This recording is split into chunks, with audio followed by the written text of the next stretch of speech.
Nous, aujourd'hui, le but, surtout votre but, ça va être d'embellir la céramique. Donc de venir la décorer, je vais vous expliquer plein de petites techniques. Et après, moi, En quelques mots, Marine Paronneau explique le principe du café céramique aux participants. Durant 2 heures, chacun va se laisser porter par son inspiration et ça commence par le choix du support. Les faïences viennent du sud de la France, d'Allemagne ou d'Italie. Elles ont été cuites une fois. Rapidement, crayon ou pinceau en main, les idées fusent.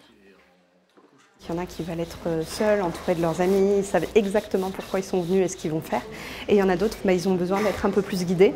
Donc le but, voilà, c'est que je m'adapte aussi à la personne. Il faut laisser la paille dedans, continuer à faire des bulles, et les bulles vont sortir et moi je les réceptionne dans la céramique. Une fois les bulles disparues, reste un fond de couleur nuancé à habiller.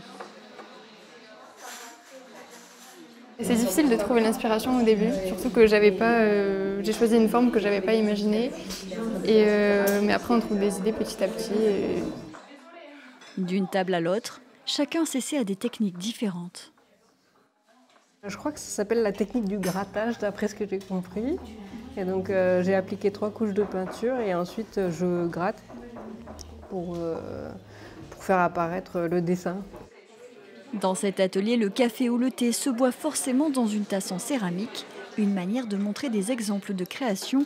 Une fois le travail de peinture achevé, les faïences seront cuites dans un four à 1000 degrés. Elles révéleront alors leur brillance et leur couleur définitive.